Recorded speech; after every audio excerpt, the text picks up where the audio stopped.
ചെമ്പനീർ പൂവിന്റെ എല്ലാ പ്രിയപ്പെട്ട പ്രേക്ഷകർക്കും മെട്രോ സ്റ്റാറിലേക്ക് സ്വാഗതം.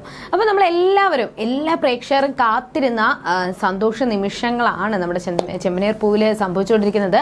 വളരെ ഇൻട്രസ്റ്റിംഗ് ആയിട്ടാണ് കഥ മുന്നോട്ട് പോയിക്കൊണ്ടിരിക്കുന്നത്. സച്ചിയുടെയും രേവതിയുടെയും ജീവിതത്തിൽ അവർ ഒന്നിക്കണം, അല്ലെങ്കിൽ അവർ ഒരുപാട് സ്നേഹിച്ച് സന്തോഷത്തോടെ ജീവിക്കുന്നത് കാണണം. അങ്ങനെ ഒരുപാട് പ്രേക്ഷകർ കാത്തിരുന്നു. ആ ഒരു നിമിഷങ്ങളാണ് ഇനി വരാൻ പോകുന്നത്. അപ്പോൾ ഇനി എന്തൊക്കെ സംഭവിക്കുമെന്ന് നമുക്ക് നോക്കാം. അതിനു മുൻപ് ആദ്യമായിട്ടാണ് ഈ ചാനൽ കാണുന്നതെങ്കിൽ തീർച്ചയായിട്ടും സബ്സ്ക്രൈബ് ചെയ്യുക. അപ്പോൾ ഞങ്ങളിടുന്ന പുതിയ സീരിയൽ റിവ്യൂ വീഡിയോസ് എല്ലാം നിങ്ങൾക്ക് ലഭിക്കുന്നതായിരിക്കും. അപ്പോൾ വളരെ ഇൻട്രസ്റ്റിംഗ് ആയിട്ട് കഥ മുന്നോട്ട് പോയിക്കൊണ്ടിരിക്കുകയാണ്. രാവിലെ തന്നെ അച്ഛമ്മ കുളിച്ച് റെഡിയായി, രേവതി പെട്ടെന്ന് റെഡിയാവാനായിട്ട് പറയുന്നുണ്ട്. അങ്ങനെ രേവതി സുന്ദരിയായിട്ട് സാരിയെ കൊടുത്ത് നല്ല സുന്ദരിയായിട്ട് വന്ന് നിൽക്കുകയും അങ്ങനെ സച്ചിയും രേവതിയും കൂടി അച്ഛമ്മ പറഞ്ഞ് ഉന്തിയും തള്ളിയും അമ്പലത്തിലോട്ട് വിടുവാണ്. എന്നാൽ സച്ചി പറയുന്നുണ്ട്, ഇന്ന് കുഴപ്പമില്ല, അമ്പലത്തിൽ പോവാം, ഇനി എന്നും പോവേണ്ട ആവശ്യമുണ്ടോ?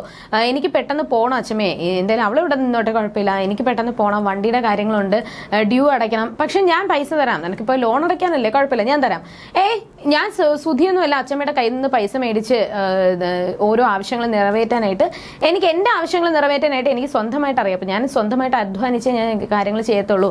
അപ്പോൾ എന്തായാലും നീ ഇപ്പോൾ പോകുന്നില്ല, ഒരു 11 ദിവസമൊക്കെ കഴിയട്ടെ, അതുവരെ നീ ഇവിടെ നിൽക്ക് എന്നൊക്കെ പറഞ്ഞ് നിർബന്ധിച്ച് അച്ഛമ്മ നിർത്തുന്നുണ്ട്. പക്ഷെ നമ്മൾ അച്ഛമ്മയുടെ വാക്ക് ഒരിക്കലും സച്ചി മറുത്ത് പറയുകയോ അല്ലെങ്കിൽ അച്ഛമ്മയുടെ വാക്ക് തള്ളിക്കളയുകയോ ചെയ്യത്തില്ല. അങ്ങനെ അവസാനം സച്ചിയും രേവതിയും കൂടി ഉന്തിത്തള്ളി അച്ഛമ്മ അമ്പലത്തിലോട്ട് പറഞ്ഞ് വിടുമ്പോഴാണ് അടുത്ത ഒരു തടസ്സം വന്ന് നിൽക്കുന്നത്.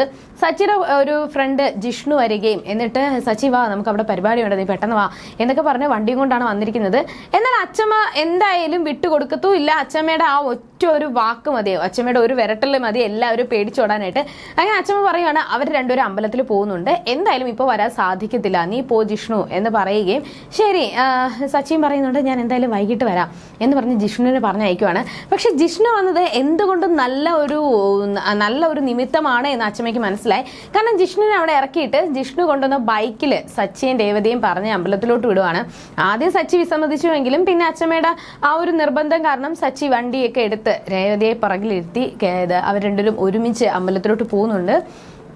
അങ്ങനെ പോയുന്ന വഴിക്ക് തന്നെ ആ ഒരു നല്ല ഭംഗിയുള്ള ആ ഒരു സ്ഥലമൊക്കെ കണ്ട് രേവതി നല്ല സന്തോഷത്തോടെ മുന്നോട്ട് പോവുകയാണ്. അങ്ങനെ പകുതിക്ക് വെച്ചിട്ട് വണ്ടി നിർത്തിയിട്ട് കുറച്ച് ദൂരം നടക്കാനുണ്ട്. അപ്പോൾ നടന്ന് പോവാം എന്ന് പറഞ്ഞ് നടക്കുകയും അങ്ങനെ അവർ ചെരുപ്പൊക്കെ ഊരിയിട്ട് നടന്ന് വരുന്ന സമയത്താണ് ആ ഒരു അവിടെ ജോലിക്കായിട്ട് നിൽക്കുന്ന ആൾക്കാരെ കണ്ടു. അപ്പം കലാവതിയുടെ കൊച്ചുമകനാണെന്ന് മനസ്സിലായി. അങ്ങനെ അവർക്കിടയിലുള്ള സംസാരത്തിൻ്റെ ഇടയിൽ അവർ ചോദിക്കുന്നുണ്ട്, എന്തായാലും അമ്പലത്തിൽ പോകുന്നത് നല്ലതാണ്, അമ്പലത്തിൽ പോയി നല്ലപോലെ കണ്ണടച്ച് പ്രാർത്ഥിച്ച് മനസ്സുരുകി പ്രാർത്ഥിച്ചു കഴിഞ്ഞാൽ എത്രയും പെട്ടെന്ന് തന്നെ നിങ്ങൾക്ക് കുഞ്ഞുങ്ങൾ ജനിക്കും എന്ന് പറയുന്നുണ്ട്. അപ്പോൾ സച്ചിക്ക് ഒട്ടും ഇഷ്ടപ്പെട്ടില്ല. സച്ചി വീണ്ടും രേവതിയും കൊണ്ട് പോകുന്നുണ്ട്.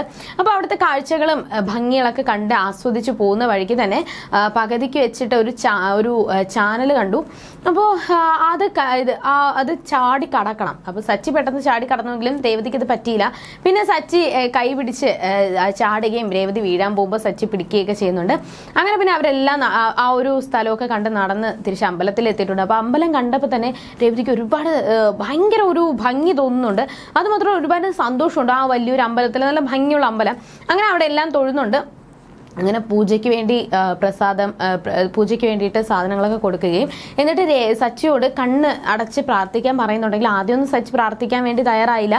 പിന്നെ രേവതിയുടെ നിർബന്ധം കാരണം സച്ചി കണ്ണടച്ച് പ്രാർത്ഥിക്കുന്നുണ്ട്. അപ്പോൾ രേവതി പറയുവാണ്, ഇനി ഒരു പ്രശ്നങ്ങളും ഞങ്ങൾക്കിടയിൽ വരരുത്.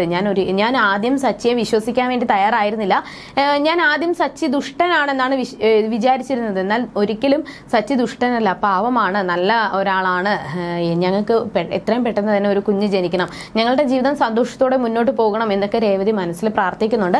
പ്രാർത്ഥന എല്ലാം കഴിഞ്ഞ് അവർ അമ്പലത്തിൽ നിന്ന് ഇറങ്ങാൻ വേണ്ടി പോകുമ്പോൾ സച്ചി വാ പെട്ടെന്ന് വീട്ടിൽ പോവാം എന്ന് പറയുകയും, എന്നാൽ പറ്റത്തില്ല, എന്നെ ഈ ഒരു സ്ഥലങ്ങളെല്ലാം കാണിക്കാമെന്ന് അച്ഛമ്മ പറഞ്ഞതാണ്, അപ്പോൾ എന്നെ ഈ സ്ഥലങ്ങളെല്ലാം കാണിച്ചേ മതിയാകൂ എന്ന് രേവതി നിർബന്ധം പിടിക്കുന്നുണ്ട്. അവസാനം സച്ചി രേവതിയും കൊണ്ട് ആ ഒരു സ്ഥലമൊക്കെ കറങ്ങി നടന്ന് കാണുകയും വള്ളത്തിൽ കയറി അവിടെ ഫുള്ളും ചുറ്റി അവസാനം എല്ലായിടവും കണ്ട് തിരിച്ച് അവർ വണ്ടിയിൽ പോയിക്കൊണ്ടിരിക്കുന്ന സമയത്താണ് പെട്ടെന്ന് രേവതി വണ്ടി നിർത്തുമെന്ന് പറഞ്ഞ് പെട്ടെന്ന് ചാടി ഇറങ്ങുന്നത്.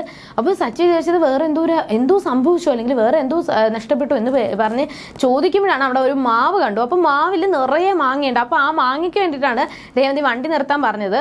അപ്പോൾ സച്ചിയുടെ മാങ്ങ പറിച്ചു തരാൻ പറഞ്ഞപ്പോൾ ആദ്യം സച്ചി പറിക്കാനായിട്ട് കൂട്ടാക്കില്ല.